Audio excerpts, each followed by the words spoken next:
metaphysical master in a millennial age, and it is my life's purpose to guide you and organizations along an enlightened path. So I invite you to sit comfortably and tune in as I welcome you to the Meta Business Millennial, where we get the real conversations you won't get in the boardroom so that we understand this is exactly the path we need to be on in order to grow, evolve, and thrive.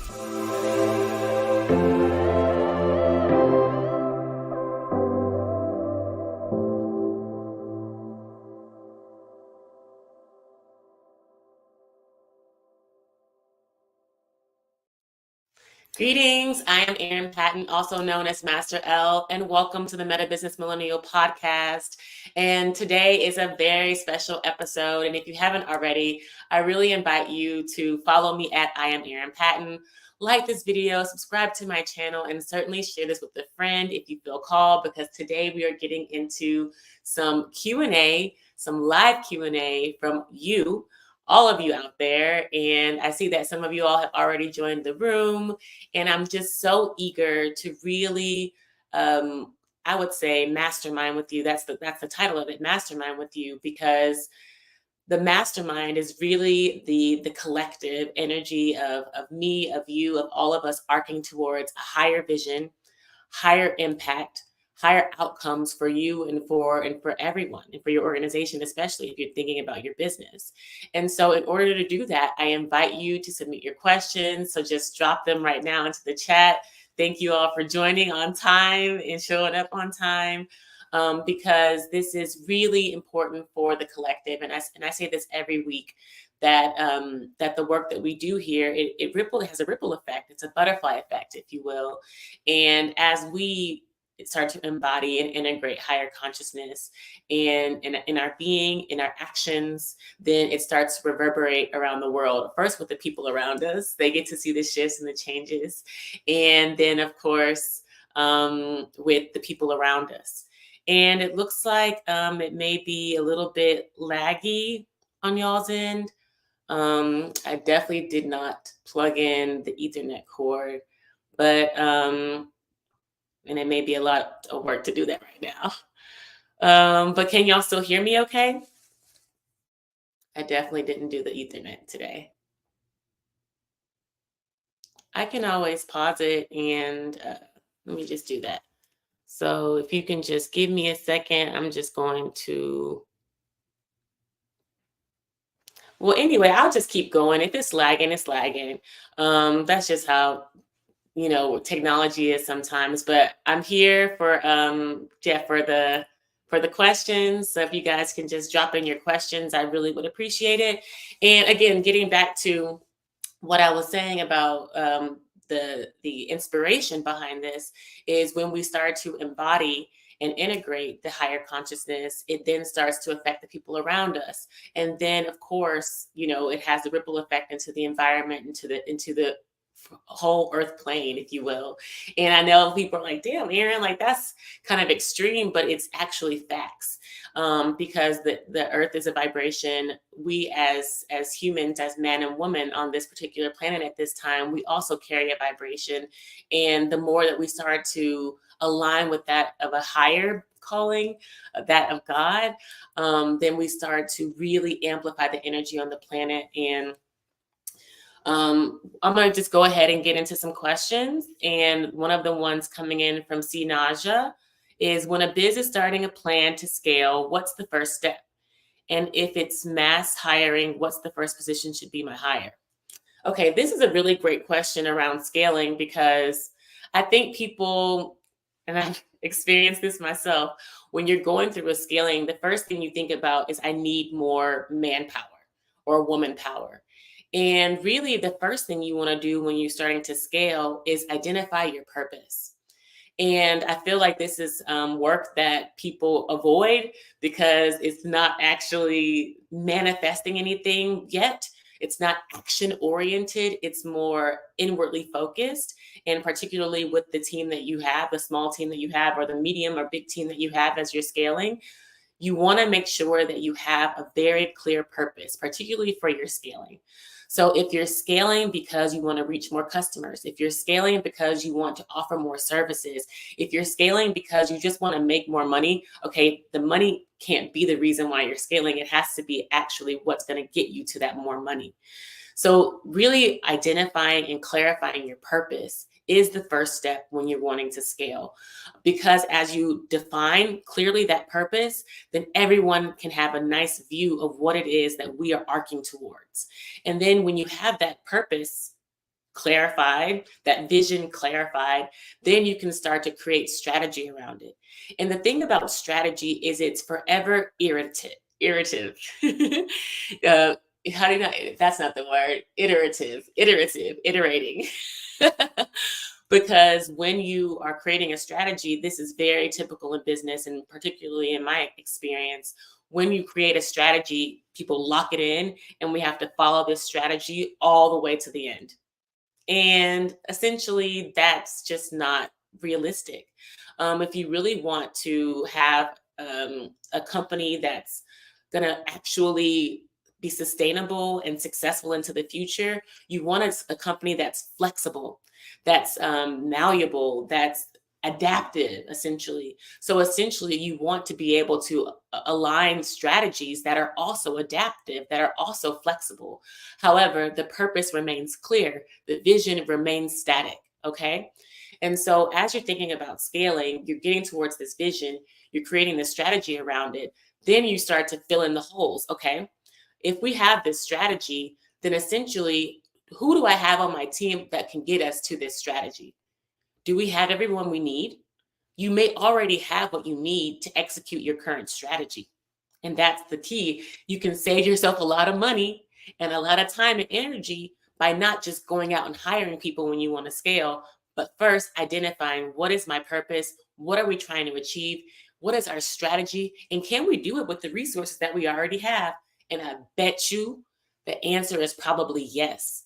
And then when you start to get to that next level of iterating your strategy, then you can start bringing more people on because the work starts to get overwhelming for your current capacity. And that's coming not only from personal experience, but what I've seen with clients and what I've seen out in the field is generally people have all that they need. It's something within the vision, the purpose that needs to be that needs to be refined and needs to be aligned in order to get to that next level of scale. So I really hope that that answers your question, Sinaj. Yeah, she says it makes sense because people are really quick to jump to action. And of course, we're physical beings, we're actionable beings. We really want to get to the next step. Yet sometimes it requires being still or even taking a step back before you make that quantum leap.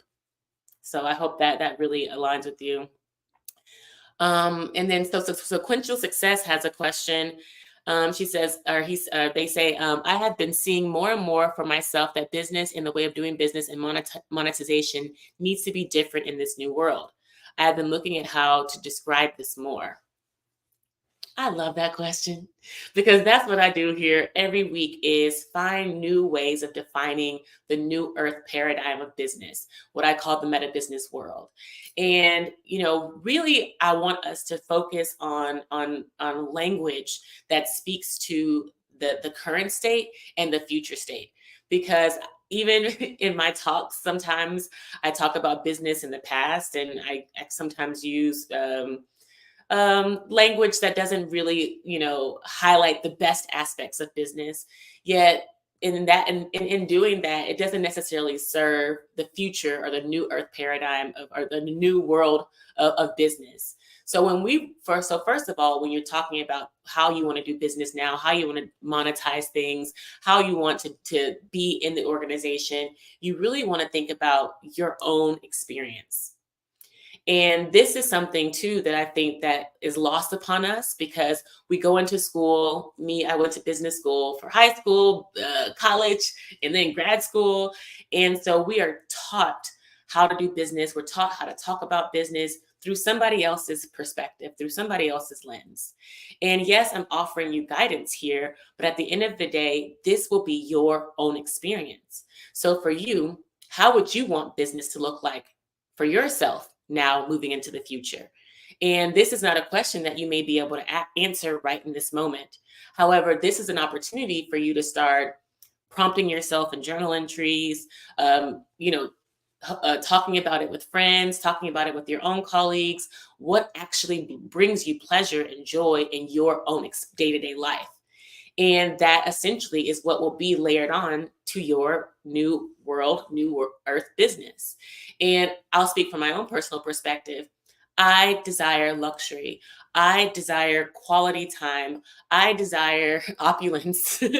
I desire spaciousness in my days. I desire rest and not anxiety and rushing. So these are core values that I deeply, deeply love and enjoy in my life.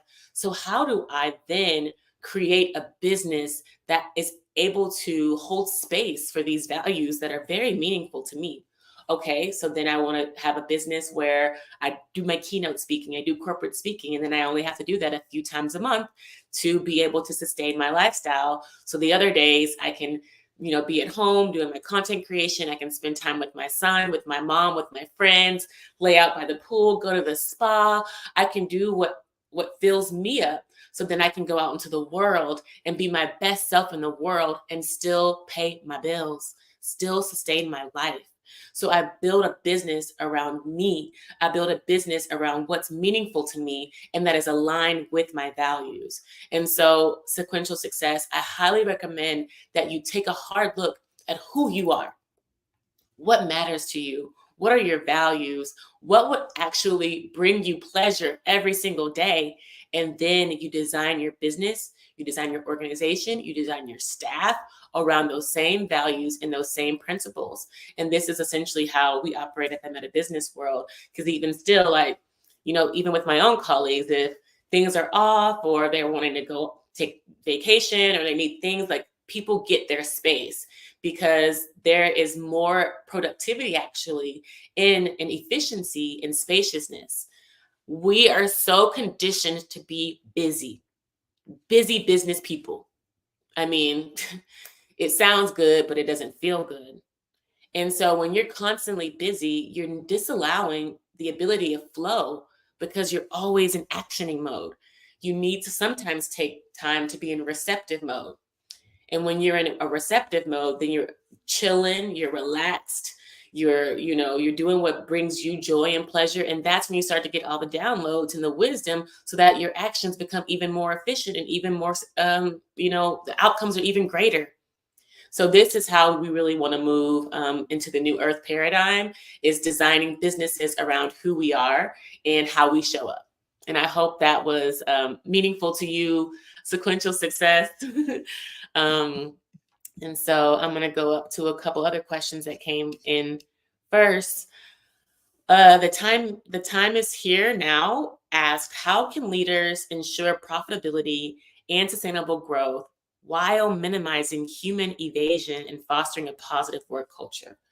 Okay, so human evasion, I'm going to assume what that means. Maybe it's maybe not burning people out and ensuring profitability and sustainable growth with a positive work culture. Those are all the things. It sounds like what the meta business world is targeting. So let's see the easiest way to kind of start with that. So when you're talking about minimizing human or your employee burnout, the human evasion, as you called it, this typically is around knowing your people, knowing their limits, knowing their roles, knowing their responsibilities, and being able to design your organization around that. Or it could be vice versa, designing your organization around what you would like people to be able to bring to the table. But generally, it doesn't work like that because you hire people based on your needs. But then when people get into the role, you're supposed to start understanding who these people are and what value they bring, what gifts they bring, because it's likely not going to always be in perfect alignment with the role that as described in the job description. However, we do need certain tasks completed, which is really great. So I would say in terms of minimizing that burnout, is being able to have those open lines of communication. And I'm going to always kind of talk about this in my podcast, is about the holacracy and the structure of holacracy and how it starts to bring more self-management, self-governance into the equation of wanting to have people to show up for their roles, show up for their responsibilities, and hold everyone accountable for it. And when people are starting to be accountable for what they bring to the table, then it starts to minimize, I would say, that burnout, because a lot of the burnout comes from miscommunication, doing more than what I was asked to do, showing up and it being a waste of my time. A lot of the burnout is not coming necessarily from people doing the work. It's coming from the inefficiencies in the workplace. So we really want to start to minimize inefficiencies to make sure we're getting all the quality, effort, and productivity from the people who we've hired. And that essentially is what starts to minimize the burnout. And then when you start to minimize the burnout, then you start to see the impact on your bottom line, because all the work that's being done, all those hours and hours that are you putting into your business are actually moving the needle and not just on a hamster wheel, just keeping you afloat, essentially. And so that's why it's really important when we start to think about business structure. How do we start to manage communication? How do we start to manage the allocation of roles and responsibilities? And how do we also create the space to resolve tensions, to resolve challenges, to resolve problems, and not just sweep it under the rug or throw people under the bus or talk behind people's backs? Essentially, that starts to stall the work. And we really want to create environments that are open, that are transparent, that are honest, and that are productive. And we do all that with creating the structures best to do that. So I hope that answers your question. And I'm noticing the lag too. I hope it's not annoying for you guys, but it just is what it is with the internet. The next question is from Katie Cat, and it says, what would you say are the biggest challenges I have faced as a leader? That's a good question. The biggest challenges I face as a leader. I mean, I feel for me, it's been a consistent theme, and that's my discernment. My biggest challenge has been to refine and also I'm trying to find a better word for it, to just enhance my discernment. I feel like just based on who I was and how I was programmed, growing up, people would call me gullible, or I was just easy to influence. And maybe that also had to do a lot with my people pleasing desires. And so I feel like even as a leader, despite being in a CEO role, I found myself so often falling into this victim this victim mentality, where I would be overly relying on people to deliver on what they promised, or overly relying on people to give me their advice or to make them happy, even though it was in my business. And that is something that's taken me years, even up until this year, to really start to refine my discernment. Even hiring people that I thought were going to add a lot of value to my company, and then at the end of the day ended up taking advantage of me. I feel like like the list can go on and on in terms of how that discernment, or the lack thereof, impacted or became a challenge in my leadership. And I'm sure many of you may find yourself in this position as well.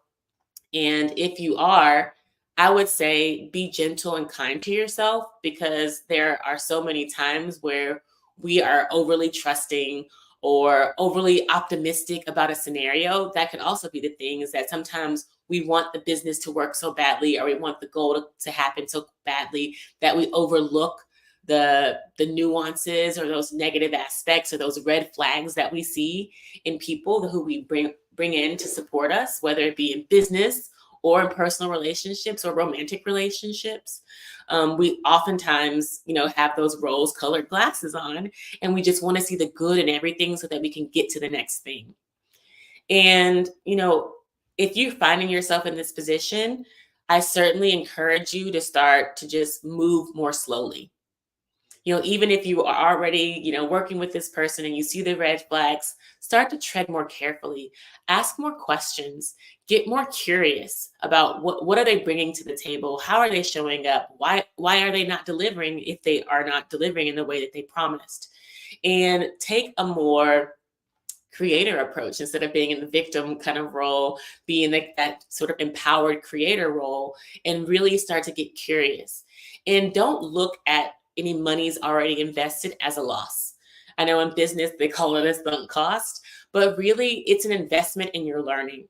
And this is an aspect of my growth that I've really had to start to embody and internalize and integrate, is how do I start to look at some of these aspects of my mistakes as lessons that I've paid for and I've learned a lot from, that have really added value to my being, and how I can better show up for people who are delivering on all the things, who I did exercise. I mean, I've had all the discernment there, but they did show up 100% in the way that they promised. So to answer that question, that certainly is one of the biggest challenges that I've had, is just overly trusting people, maybe not doing enough due diligence on their background before hiring them. Of course, at the end of the day, I felt like I got taken advantage of, and maybe they felt like they were owed or due what they were paid. And so, there's so many narratives around what could have been. However, for me, being able to increase my discernment, have better visibility into the people who I bring into my life, both on the personal and professional level, making sure they align with my values, that there is reciprocity in our relationship, that is key for me. Biggest lessons that I've learned as a leader. And so I love that. Don't show up as a guest in your own business. That is a word, because I actually was talking recently to a peer who is launching a business and is interviewing people, to your point, to Sinaja, to help scale her business. And she was alluding to this person as a partner. And I cautioned her and I said, be very aware how you bring people into your business. You're calling this person a partner when in reality, it's your business. It's your vision. It's your dream. It's not theirs. You can bring them on, of course, as a chief officer or as an advisor or some other, high title role. However, a partner then grants them ownership of your business. And of course, you can have ownership in various capacities and other roles. However, a partner is a very distinct word and usage of a word in a business. It generally denotes almost like equal rights, equal say in the business. And so I highly caution you around, and other folks around, if they're finding themselves in this space, to not be a guest in their own business. I love that.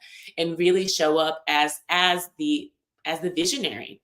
Have the confidence, essentially, that's what it is. Have the confidence, the security, and if that's a challenge, know that you need to work on that. Because that was the challenge for me. I didn't have the confidence and I didn't have the security to show up alone in my business. Hence why I talked about on my last podcast, I gave 50% of my hair product business away to someone who did not deserve it, who had not their story, not their money, not their energy, yet they had 50% of my hair product business. So I was literally showing up less in my own business because I didn't feel secure enough to own that spotlight, to own that position. And that was a lesson for me, a very costly one. However, it was a lesson. Maybe it wasn't costly. It was an expensive lesson. Just put it that way. It was an expensive lesson. And sometimes our lessons are expensive. And the greater the lesson, probably the greater the learning. So I'm very grateful for that lesson, because I done learned how to show up confidently in my business, how to show up securely in my business, and everyone else. I'm so grateful that they're bringing their energy and their efforts to the table. But at the end of the day, this is for me. So yes, that was a very good question. Um, the next question is coming from, it looks like LinkedIn, and it's Manish, and he's asking, what are some effective strategies for managing stress when both the personal and professional aspects of life seem off track? That's a very good question because we all feel that way all the time. No matter if you are in senior leadership, if you are a founder, if you are just sweeping the floors, we are, life always is lifing. Just put it that way. Life is lifing. And so we have to show up in our personal life, in our professional life, all the same, even despite the shit that's being thrown at us from all the different directions. Because essentially that's why our soul came here. That's why our soul incarnated into this world, is to learn all these lessons, as I was speaking to before. Learn these lessons, grow, grow our soul so that we can go on to our next adventure. And so the more we start to orient our minds around that truth, the easier these challenges become. And I can speak this from experience. I'm literally in litigation, like for two different cases, and, a full time mom, and, managing the care for my mom, and running a business, and trying to go be a keynote speaker, and be a good friend, and show up for all the social events. I'm doing a lot, however, I'm enjoying every aspect of it. And it's taken me quite a long time to get here, because if you would have just asked me 2, 3 years ago, how, maybe even just last year, oh my God, just last year, how I felt about being in litigation and being in court and going through that rigmarole, it was soul crushing. I literally had physical pain in my body. I literally had cramps in my lower abdomen. It made me sick. It made me nauseous. And to be able to move from that place of physical ailment around the situations that are going on in your life, it requires healing. It requires first very astute attention to those feelings, understanding like, hey, I'm overwhelmed. I'm going through a lot. I need to take care of myself. And then finding what you need in this world, calling forth to God, asking God, what is it that I need to really heal me of these feelings? Because sometimes we don't have all the tools on our own. A lot of times we need help from other people, hence why I do this work, hence why I'm a mentor, why I'm a teacher, why I'm a speaker, and I work with other mentors and teachers and healers, because we need support on this journey. And that is such a great question because it applies to everyone.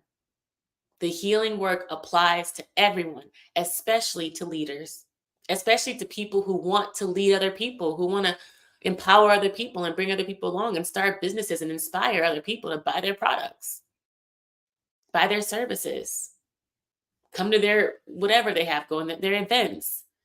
It requires a level of leadership and what I was speaking to earlier, and confidence and security that only comes with intentional healing. And so I am so grateful to be able to speak to this, because the healing work is the number one work. And someone had asked me before too, like, what's the first thing to do to scale your business? Well, the purpose work is part of that healing work. When you start to unlock and clear away a lot of the trauma, then your purpose becomes more and more revealed. Your soul purpose becomes very clear. And then you're able to move from a very different space. It's not motivation. It may be a little bit of inspiration, but it's with, I would say, divine power. You start to move with a divinity in your being, a powerfulness in your being, because you know who you are, you know why you're here, and you know exactly where you're going. And so I really appreciate that question around, the strategies to manage stress. The healing work essentially is the key. And so, yeah, so holler at me later if you want more tools or insights on that stress management, particularly the healing work. And so we're looking like we're at the 30-minute mark here, and there aren't any more questions. So I'm going to go ahead and wrap it up there. And I apologize for the lagginess. I apologize because I'm seeing it here. I apologize for the delay. Yet you can still hear me. You can still hear the message. So I appreciate you all tuning in and staying locked in for the Q&A, and also bringing your questions, because to do this work, it requires a collective, it requires a community. And a lot of times we are resistant to that. We don't want to be vulnerable. We don't want to be seen if we're not at our strongest. And that's okay. And so that's why I will continue to do this work until more people are ready to be open, to be vulnerable. And okay, thank you for that. To be open, to be vulnerable, and to be able to share with each other how we can be greater individuals, how we can show up in higher consciousness, how we can show up in our highest being. And so thank you so much. Thank you, all of you, for showing up. If you haven't already, I just want to remind you to follow me at I am Erin Patten. Also, you can visit my website, www.erinpatten.com, for more resources, for more tools, for more insights on how I can work with you as a speaker, as an energy activator for you and your organization. And until next week, I love you all so much. Peace.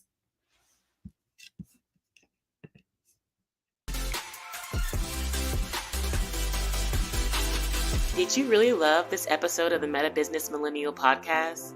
Well, I am honored, and I appreciate you subscribing, leaving a review, and sharing it with your friends, because your feedback allows us to co-create more enlightened conversations. And if you're interested in growing your soul now, head over to my website, erinpatten.com, to find all the show notes, links, and free resources to get your energy activated today. In the meantime, stay bright, my friends. Much love and light. Peace.